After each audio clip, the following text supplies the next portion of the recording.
సుమన్ టీవీలో మీ business promotions కోసం ఈ కింది నెంబర్ను సంప్రదించగలరు.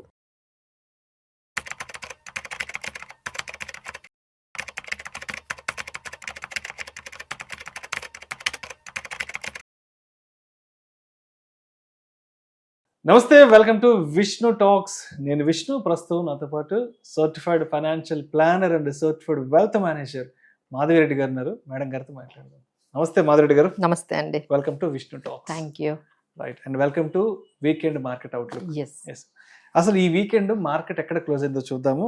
నిఫ్టీ విషయానికి వస్తే 155 పాయింట్ల నష్టంతో 25,722 వద్ద క్లోజ్ అయింది. సెన్సెక్స్ విషయానికి వస్తే 465 పాయింట్ల నష్టంతో 83,938 వద్ద క్లోజ్ అయింది.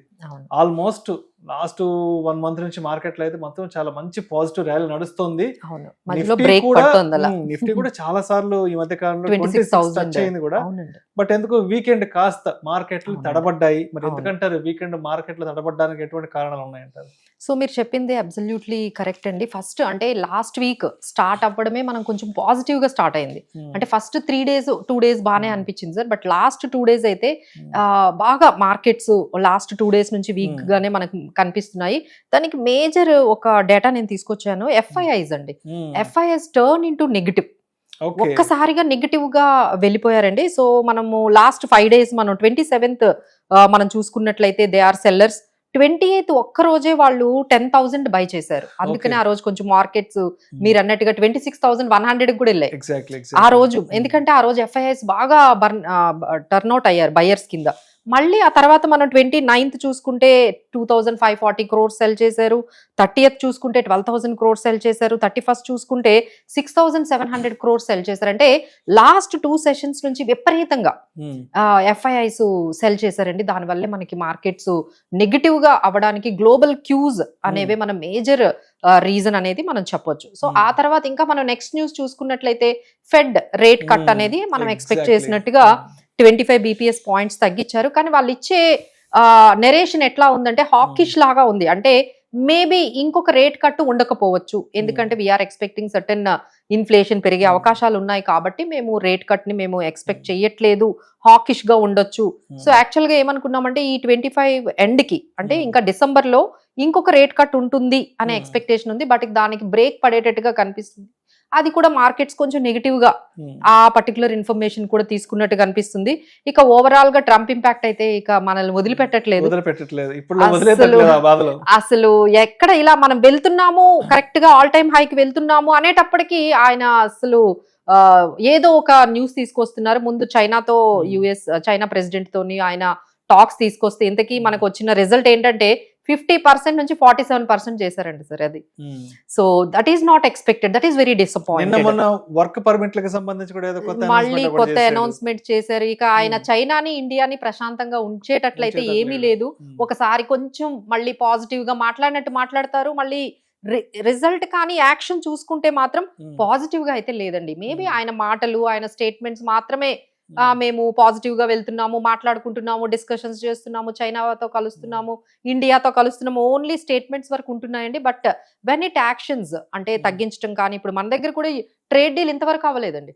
We have expected last week trade deal అవుతుంది అని ఎక్స్పెక్ట్ చేస్తే అక్కడ కూడా ఎటువంటి ముందుకి వెళ్ళడం లేదు యుఎస్ ఇండియా ట్రేడ్ డీల్. అలానే ఇప్పుడు ఏదైతే చైనాతో డిస్కషన్ ఏదైతే ప్రెసిడెంట్ తో జరిగిందో అది కూడా కంప్లీట్ గా కొంచెం డిసప్పాయింట్మెంట్ గానే కనిపించాలి. ఎక్కడ జస్ట్ 3% తగ్గించారండి. 50% నుంచి 47% చేశారు.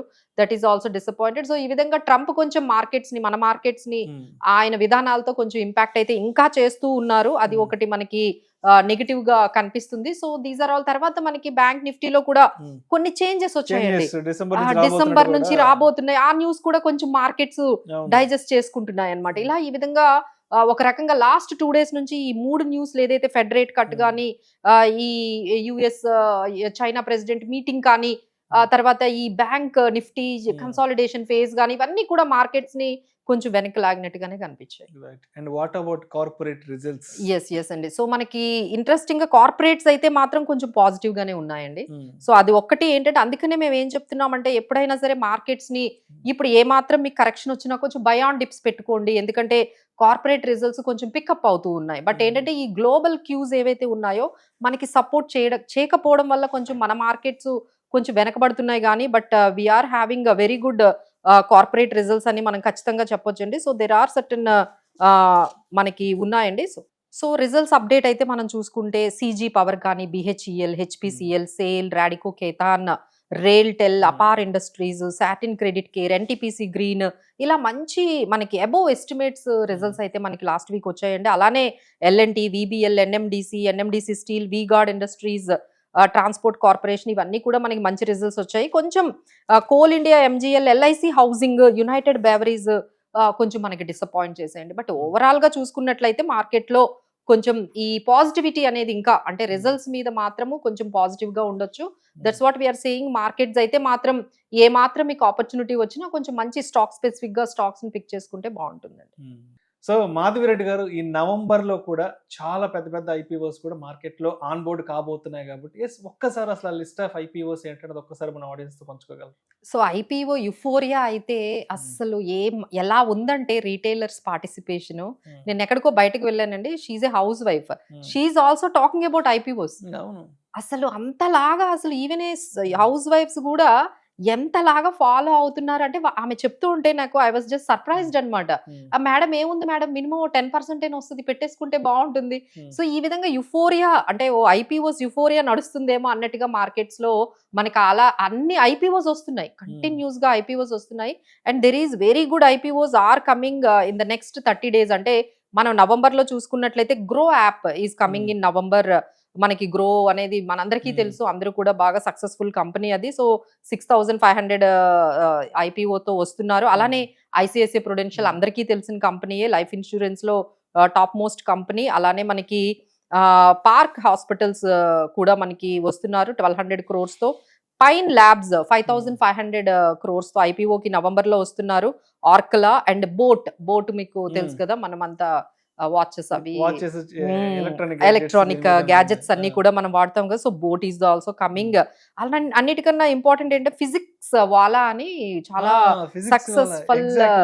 సక్సెస్ఫుల్ గా వాళ్ళు కంపెనీని తీసుకొచ్చారండి. వాళ్ళు 3800 crores తో వాళ్ళు నవంబర్ లో రాబోతున్నారు. అలానే లెన్స్ కార్ట్ కూడా 31st October నుంచి 4th వరకు ఉంది.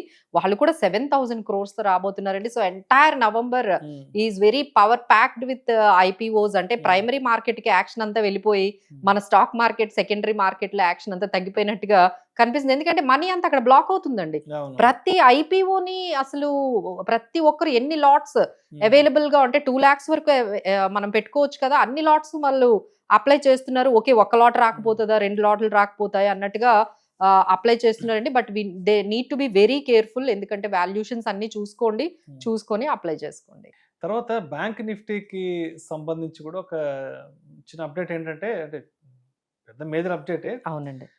ఇప్పుడు కొత్తగా అంటే ఇప్పటి వరకు ఒక 12 కంపెనీస్ ఉన్నాయి. బట్ కొంత వెయిటేజ్ పెంచడానికి 14 కంపెనీస్ కూడా తీసుకొస్తున్నారు. అవును. సో అంటే ఈ న్యూస్ అనేది మార్కెట్లకి ఫర్దర్ గా ఎలా ఉండబోతుంది అంటారు? సో ఎవరైతే కొంచెం ఈ బ్యాంక్ నిఫ్టీ, ఫిన్టెక్, తర్వాత మనకి బ్యాంక్ ఎక్స్ వీటిలో ఎక్కువగా ట్రేడింగ్ చేస్తూ ఉంటారండి, వాళ్ళైతే మాత్రం ఖచ్చితంగా ఈ న్యూస్ ని ఫాలో అవ్వాల్సి ఉంటుంది. దీని చేంజెస్ వల్ల వాటి మీద కూడా కొంచెం ఇంపాక్ట్ పడబోయే అవకాశం ఉంది. వాళ్ళు ఈ మొత్తం చేంజెస్ ఏదైతే ఈ బ్యాంక్ ఇండెక్స్ ఉన్న ఈ స్టాక్స్ ఏవైతే ఉన్నాయో వాటిని రీజిక్ చేస్తున్నారు, వాటిని కొంచెం మారుస్తున్నారు. కొంచెం వెయిటేజెస్, మీరు అన్నట్టుగా వెయిటేజెస్ ని కొన్ని చేంజ్ చేస్తూ ఉన్నారు. సో దానివల్ల ఏమవుతుందంటే కొన్ని కొత్త బ్యాంక్స్ ఎంట్రీ అవుతుంటాయి, కొన్ని ఆల్రెడీ ఎగ్జిస్టింగ్ బ్యాంక్స్ అయిన ఎస్బీఐ, ఐసిఐసిఐ అలాంటి కంపెనీస్ యొక్క వెయిటేజ్ తగ్గబోతుంది. సో ఓవరాల్ గా వాళ్ళు ఏం చేస్తున్నారంటే ఈ నిఫ్టీతో సంబంధం లేకుండా దాన్ని కొంచెం కొరిలేట్, బ్యాంక్స్ తో మాత్రమే కొరిలేట్ అయ్యేటట్టుగా వాళ్ళు ప్లాన్ చేశారండి. సో ఎక్కువగా దాని మీదే మేజర్ గా కాన్సన్ట్రేట్ చేశారు. సో దీనివల్ల అయితే మనకి ముందు ఎవరైతే ఈ బ్యాంక్ ఇండెక్స్ లో కానీ వీటిల్లో ఇన్వెస్ట్ చేస్తారో వాళ్ళు గమనించాల్సింది ఏంటంటే, ఇప్పుడు ఆ నంబర్ ఆఫ్ ఏవైతే బ్యాంక్స్ ఉన్నాయో ఆ ఇండెక్స్ లో వాటిల్లో చేంజెస్ రాబోతున్నాయి. అది డిసెంబర్ నుండి స్టార్ట్ అవుతుంది. అది ఒక్కసారే కాకుండా ఒక 4 sets లోని వాళ్ళు కంప్లీట్ చేయబోతున్నారు. Maybe that will complete in 2026 లో. ఈ మొత్తం అంతా కూడా ఈ బ్యాంక్ ఇండెక్స్ లో ఉన్న మార్పులన్నీ కూడా వాళ్ళు నెమ్మదిగా ఇంప్లిమెంట్ చేయబోతున్నారు. సో అందరూ కూడా ఎవరైతే ఈ బ్యాంక్ ఈటీఎఫ్స్ లో పెడుతున్నారో లేకపోతే ఈ బ్యాంక్ ఇండెక్స్ లో వాళ్ళు ట్రేడింగ్ చేస్తున్నారో వాళ్ళందరూ కొంచెం దీన్ని అయితే గమనించాలండి. Definitely. And one more thing ఏంటంటే మార్కెట్స్ అయితే బాగా పాజిటివ్ ర్యాలీకి వచ్చేసేసాయి. అవును. ప్రస్తుతానికి అంటే మనకి ఇంటర్నేషనల్ గా ఉన్నటువంటి పెద్ద పెద్ద డిస్టర్బెన్సెస్ ఆల్మోస్ట్ పెద్ద పెద్ద సైడ్ అయిపోయినాయి. ఏదో ట్రంప్ అప్పుడప్పుడు కొంచెం నోటుకు వచ్చినట్టు ఏదో మాట్లాడుతున్నాడు తప్ప, అవును. తర్వాత అంటే మనకి నేషనల్ లెవెల్ లోకల్ గా కూడా అంటే మార్కెట్ లోని నష్టపరిచే అంశాలు కూడా పెద్దగా ఏమీ ఏమీ లేవు. లేవండి, ఏం లేవు. అన్ని డైజెస్ట్ అయిపోయి డిస్కౌంట్ అన్ని పక్కకి వెళ్ళిపోయినాయి. సో అండ్ ఇంకొకటి ఏంటంటే మాన్సూన్ కూడా ఈ సంవత్సరం చాలా పుష్కలంగా అవును, మాన్సూన్ కూడా అవును. ఉంది కాబట్టి, సో అంటే ఇప్పటి నుంచి ఒక 1 year కి మనం మన రాడార్లో లాంగ్ టర్మ్ స్టాక్స్ ఏదైనా పెట్టుకోవాలంటే so what are the favourable sectors now? So ఇక్కడంతా కూడా news based, stock based specific గా ఉండాలండి.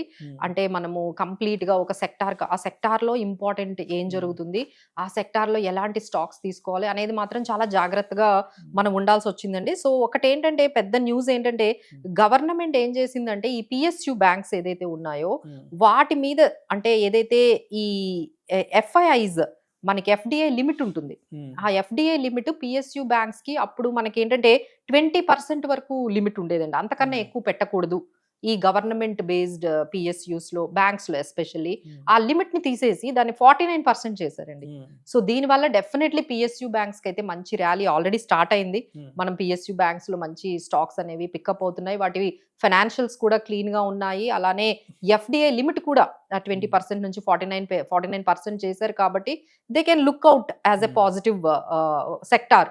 పిఎస్యు బ్యాంక్స్ ని కొంచెం సెలెక్టివ్ గా వాళ్ళు కెనరా బ్యాంక్ కానీ లేకపోతే there is bank of Baroda ఇలాంటి కొన్ని కంపెనీస్ ని వాళ్ళు ఈ పిఎస్యు బ్యాంక్స్ కి సంబంధించి పాజిటివ్ గా తీసుకోవచ్చండి. అలానే there are some stocks like కొంచెం స్టీల్, టాటా స్టీల్ కానీ, సేల్, ఐఏఎఫ్ఎల్ ఫైనాన్స్, అలానే కొన్ని రిజల్ట్స్ బాగా ఉన్న కంపెనీస్ ని BHEL, Canara bank, NBCC, oil India, Divi's lab, GMR airport, BPCL, AB capital, ఇలా అంటే డిఫరెంట్ సెక్టార్స్ నుంచి డిఫరెంట్ స్టాక్స్ ని వాటి న్యూస్ బేస్డ్ అండ్ వాటికి ఇచ్చిన ఈ ఫైనాన్షియల్స్ ఎలా ఉన్నాయి, వాటికి వచ్చిన కార్పొరేట్ రిజల్ట్స్ బట్టి మనం BEL is also given very good results అండి. బిఈఎల్ మనకి డిఫెన్స్ లో, సో అది కూడా మనకి లాంగ్ టర్మ్ లో పాజిటివ్ గా మనము దాన్ని తీసుకోవచ్చు అండి. రైట్. సో అంటే మొత్తానికి ఈ వీకెండ్ అంతా జరిగిన అంశాలు మరి మండేకి మార్కెట్ ని ఎలా ఇంపాక్ట్ చేసే అవకాశం ఉందంటారు? సో మండే నాటికి and Monday market opening bell time కి సో ట్రేడర్స్ ఆర్ ఇన్వెస్టర్స్ ఏ విధంగా రెడీగా ఉండాలంటారు? So always have some positive approach తోనే వెళ్ళాలండి. ఎందుకంటే ఇక్కడ 25,800 ని బ్రేక్ చేసి మార్కెట్ 25,722 దగ్గర ఉంది. బట్ ఏ మాత్రం మీకు ఆపర్చునిటీ వచ్చినా you can buy on dips లాగే మనం మెయింటైన్ చేయాలి. ఎందుకంటే there is a like chances to, ఎందుకంటే ఇప్పటికీ చాలా సార్లు అటెంప్ట్ చేసిందండి. 26,000 ని మనకి క్లెయిమ్ చేసాము, 26,100 కూడా క్లెయిమ్ చేసాం. బికాస్ ఆఫ్ గ్లోబల్ న్యూస్ వల్లే మనం కొంచెం వెనకబడ్డాము.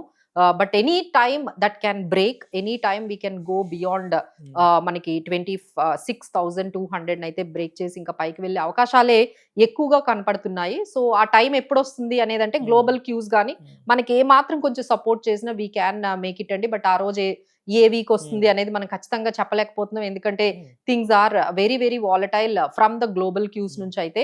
But all we have suggesting that be positive and be upside for the Indian markets అనే మనం చెప్తూ ఉన్నాము. సో మనం రేంజ్ చూసుకున్నట్లయితే 25,600 నుంచి మనకి 26,300 వరకు ఈ రేంజ్ ని మనము మెయింటైన్ చేసుకుంటూ వెళ్ళాలండి. సో మార్కెట్స్ ఎప్పుడైతే 25,900, 25,800 అబోవ్ ఉంటాయో there is a lot of chances again మళ్ళీ ట్రై చేస్తూ ఉంది markets. So again it might next week మళ్ళీ ఇంకో try, definitely we can see around 26,200 వరకు కూడా వెళ్ళే ఛాన్సెస్ with the support level of 25,800, 25,600. Thank you so much Madhavi గారు.